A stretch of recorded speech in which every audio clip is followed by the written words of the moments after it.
Hi friends, రైతు ప్రపంచం YouTube ఛానల్కి స్వాగతం. సో మనం గుమ్మడి తీగ వేసాం కదండి. సో ఈరోజు ఆ వీడియోలో గుమ్మడి తీగ అనేది మనది ఎలా ఉంది, సో ఇంతవరకు ఏమేమి ఎక్కించామనేది చూద్దాము. సో ప్రస్తుతానికి మనం గుమ్మడి తీగ పెట్టేసి 45 డేస్ అయింది. ఇది టయావో కంపెనీ వాళ్ళది. సో ఇప్పుడు మన 45 డేస్లో కొన్ని చెట్లు ఏమో కొంచెం లేట్గా జర్మినేషన్ అయినాయి, కొన్ని ఏమో కొంచెం ఫాస్ట్గానే అయినాయి. సో ఫాస్ట్గా అయినాయి వచ్చేసి ఇప్పుడు మనకి పూత దశలో ఉన్నాయి. సో ఇక్కడ చూసారు కదండి మీరు, ఈ తీగ అనేది మనకి ఆల్రెడీ ఇక్కడ పూత అనేది రెడీగా అయింది. సో ఇంకా ఒక 10-15 డేస్లో మనకి చిన్న సైజ్ పింద అనేది ఈ తీగలకు పడుతుంది.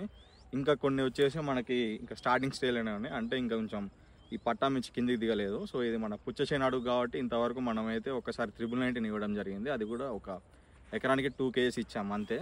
సో ఆల్రెడీ మనకి ఈ బోధలో పుచ్చచేనుకి ఇచ్చిన మందులు అన్నీ ఉన్నాయి కాబట్టి సో ఆ బలంతో గుమ్మడి తీగ అనేది ఫాస్ట్గా స్ప్రెడ్ అవుతుంది. దీనికి అధికంగా మందులు కొట్టాల్సిన పని ఏం లేదు. ప్రస్తుతానికైతే పురుగు మందు కూడా మనం ఏం కొట్టలేదు, పురుగు కూడా ఏం లేదు. సో కేవలం మనం ఓన్లీ 999 ఒకసారి ఇచ్చాము. ఈ సాళ్ళలో ఒకసారి గడ్డి అనేది తీయించడం జరిగింది. ఈ మధ్యలో మనకి అధికంగా గడ్డి ఉండడం వల్ల ఒకసారి గడ్డి మందు స్ప్రే చేసాము. సో ప్రస్తుతానికైతే తీగ అనేది బలంగానే ఉంది. ఇంకా చూడాలి, ఇంకొక 2-3 మంత్స్ పట్టే టైం ఉంది దీనికి. అప్పటికి రేట్ ఎలా ఉంటుందో చూసి మీకు మళ్ళీ అప్డేట్ చేస్తాను.